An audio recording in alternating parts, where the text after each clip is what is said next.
Hi, welcome back to my channel. My name is Bernard. And I'm Becca. So in today's video, we'll be talking about few Canadian stereotypes. And we're starting right now.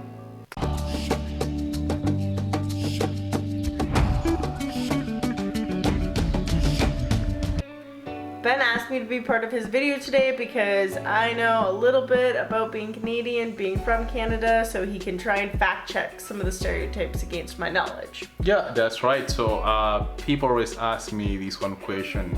They want to know, is Canada always cold? No, it's not true. Canada is not always cold. I know a lot of the time people paint this picture of like this Canada where polar bears roam and people live in igloos, but it's not like that. Canada is a really big country, so there's a lot of variation in weather and climate, and even here in Edmonton, Alberta, Canada, which is like a pretty northern city, in the summer we have days that are as hot as like 32. So it's not always cold. So which is the warmest city here in Alberta, in your opinion? Like Drumheller. Where's that? I've never heard of it. That's in southern Alberta, and it's like a little microclimate that's almost deserty. Oh yeah? Yeah. I heard in BC weather's really good over there. Yeah, there's some parts of BC that are actually on like a strip of desert that are very warm. In like the Kamloops area. Yeah. How about Toronto and Vancouver?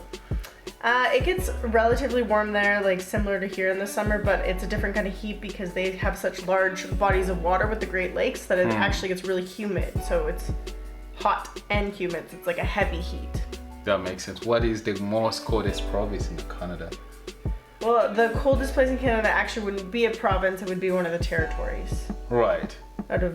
Yeah. How many territories again? There are 3, and they are north of the provinces and very cold in the winter. Very cold in the winter? Yeah. So our next stereotype, I had when I just moved here, people always ask me all the time, do Canadians skate? Do all Canadians skate in your opinion? I mean, although skating can be like a pretty nostalgic and common pastime for a lot of people growing up, I think that there's 2 reasons that this is absolutely not true, and one of them is that not everybody can afford a pair of skates or skating lessons, or not everybody lives by a lake that freezes over, so it's not something that's accessible to all Canadians. As well, like a lot of Canadians are immigrants and they might not have learned to skate growing up, and then it's pretty hard to learn as an adult. So no, not all Canadians skate. So do you get classes on how to skate when you're young in school, or you've been told by parents? We didn't learn skating in school. I think a lot of people's parents teach them, or they go with like their community league or after school care or something like that, but not it wasn't part of the curriculum that I can remember. So how much does it cost to have all the gear you need to skate? Skating is actually not that bad with gear. Like a pair of skates used, you can, if you're really looking, find at the secondhand store for like, I don't know, 30 to 50 bucks. But if you can't find your size and you have to buy them new, and a pair of skates new is like, hockey skates probably go up to like 300 bucks, but like bottom line skates are probably like 100 bucks or 80 bucks. And then you need a helmet, and then you can probably get away with that. Right. So how long can it take someone to learn how to skate, in your opinion? Like if a child or an adult? No, let's say I just moved to Canada. I'm like maybe 25, I'm 30 years old, or 25, and I just want to take it from there to learn how to skate. Well, Ben had the pleasure of trying snowboarding this last winter, and like, how long do you think that's going to take you? I think that would take me maybe 5 years to learn. I think that it won't take that long, but skating is, I would say, easier to learn. It's just scary at first to like try to stand on metal blades. Right. What's the difference between skating and snowboarding? Okay, so skating, you have these boots on that have like a metal blade, like a knife, right, on the bottom, and you push on frozen water, on ice, right? And then snowboarding, you have a board strapped to your feet, and you ski down a mountain or a hill covered in snow. It's very different. Very different. Yeah. That makes sense. So, do you feel like Canadians or migrants should learn how to skate? Is it something that they should embrace, or something like it's more Canadian, not meant for migrants? I mean, it's not like about the the nationalism of it. It's about like living in a cold climate that's cold so much of the year and like finding ways that are meaningful and fun for you and your family members to embrace it. I think that that's cool, but like it's not at all a necessity of being a Canadian. It's just a cultural thing because it's cold and we have to get creative and things that we do in the winter to stay active and warm. Then that makes sense. Do you think there's programs here in Edmonton or in Canada for migrants to learn skating? Are you aware of any programs? There are free drop-in skate times with the city-owned skating rinks that have free rentals, but that doesn't mean that there's free lessons. So it's kind of like helpful to know somebody who knows how to skate, but that doesn't mean that you're gonna like learn properly. So another stereotype that I want to point out, and I get asked a lot, is I do think that all Canadian like hockey. Pretty much everyone I talk to, the only game here in Canada is hockey. What's your opinion on that? I feel like hockey is a huge part of Canadian culture, but I am not a hockey fan. Oh, why is that? I mean, everyone I do meet talks about hockey all the time. What what do you think inspired a lot of people to learn hockey or to embrace the culture of hockey in Canada? What inspires people? Yeah. I think it's like a very northern weather specific sport, so it like ties people to like their northern heritage and like making the most out of like the cold and having like a sport that's a bit of a niche and like a little bit unique. But I also think that like people are distracted from larger things that are going on in Canada by hockey. Like they put so much of their energy, so much media attention into hockey. Hockey's also like so tied to privilege because you can't go to a game because it's so expensive. So it's like this big experience that lots of people want to partake in, and it's not really accessible. And it's not accessible to put your kid into hockey as a sport either. It's outrageously expensive. So although hockey is beloved by Canadians, it's a sport of the privileged. Yeah. How much does it cost to just see one game? See a game? So yeah, just on average.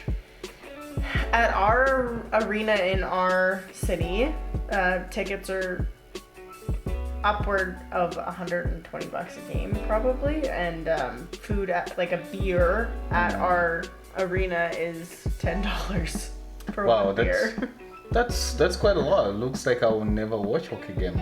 I can't spend more than $100 on watching a game. There might be seats up in the nosebleeds, which we call them the nosebleeds, like up way high, where like the people are like that you're watching are like this small, that are cheaper than that, but again, I'd rather stay home, maybe try to watch. I mean, they're smaller than they are on your TV if you sit up there. So. Right. Yeah. Yeah, that makes sense. So, is it a game like people also like try to learn in school as well, like as a kid, or it's a game like you mentioned? It's a game of privilege. People. Yeah, we never played hockey in school, but I have played hockey just with friends at like the local rink, and I had a lot of fun. Even as somebody who's not a super good skater, like I really enjoyed playing the sport. It's really making the most of the ice, and I think that's why hockey is so beloved here. So making the most of the ice. So the end of the story, hockey is a winter game, basically. Yep. Okay, so our next word is the word that I love and I hate at the same time. So the word is called sorry. Canadians say sorry a lot, and I don't know why do Canadians say sorry a lot? I don't think we just say sorry a lot. I think we say like please, excuse me, sorry all the time, and that's just a very deep-rooted cultural thing. We're just really polite here. I feel like it's just so ingrained that I don't really know how to explain it. Why do you hate and love it? I hate it because I feel like it's not genuine most of the time when people say it. I mean, I love it because sometimes it's kind of give you a sense that there's unity, people are calm and kind to each other, but at the same time if you say something just to be nice, to me it's a different story. I don't feel the need to say sorry just to be nice. I just want to say sorry because I want to say sorry. I mean, that's fair, but like if I'm going to apologize, I will sit down and apologize to someone, or I'll say like I'm really sorry. But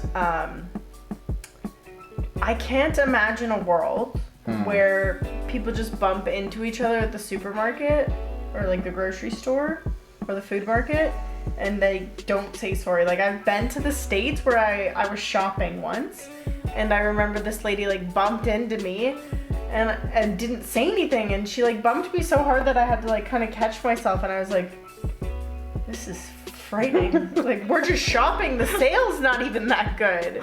So yes, it's part of Canadian culture. Yes, it's a little different. Yes, it can take away from apologies, but at the same time I can't imagine a world without it. But you know what? It's if someone bump into you, but it's just an accident. You realize that was an accident. You know, someone cannot just intentionally come and bump to you. So I don't feel like someone should be apologizing right away. Hey, sorry, because it's little an accident, and everyone is using the same space. Yeah, and I think that maybe it's like tied to how it's cold here. It's a cold climate. It's a capitalist society where we have a lot of space and a lot of individualism. So like when we do end up with like this random person in our personal bubble, we're like, whoa, I need to make amends for this.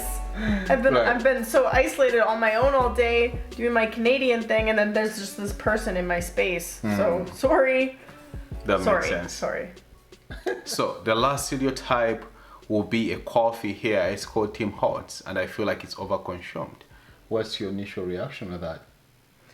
Canadians drink a lot of Tim Hortons coffee. Oh yeah? Yeah, like a double, 2 sugar, 2 cream. Very sweet, very creamy.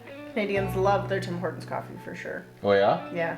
So how much is it for if a migrant want to be part of that team's culture? How much do you think it costs? A double?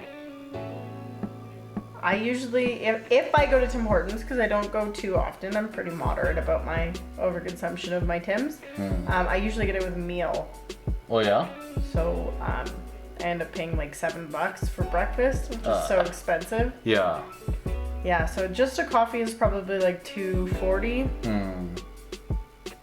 $2.40. $2.40. So so the Starbucks, I had this Starbucks, which is like a US based company here, but and then Tim's is a Canadian based company. What do you think? What's differentiate the two companies in your opinion? Well, Tim Hortons has actually recently been bought by an American company, I believe, and Starbucks, always an American company, markets itself as like a higher end coffee retailer. So they retail more for about like $4 to $5 or over for coffee, and like more even for like a latte or something fancy. So it's like high end, even more expensive coffee. And I think Tim Hortons kind of comes off as like the working man's coffee to go. Yeah. Yeah, the working Canadian, average Canadian's coffee, but really it's not affordable at all. Yeah. It all adds up. So I guess my suggestion here, it's always good to have your cup of coffee from home. Just if you're heading to work, just make coffee at home. It's so decent. You can put the right amount of sugar you want. And if you bring your own travel mug to work, one, you're recycling and reusing, and it stays warm all day if you got a good mug. Yeah, and it's for the environment. It's good too. Absolutely. You don't have to recycle. It's just your cup. You move with it all the time. Exactly. Just don't leave milk in it and forget it in your car in the summer. Yeah. I've done a lot of those. Yeah. So anyway, thank you so much for watching this video. It was really great having you today, giving us your thoughts on Canadian culture and some of the stereotypes. And so if you love content like this, just make sure you subscribe to my channel, and we'll see you again in the next video. Thanks. Bye, guys. All right. Bye. Chai.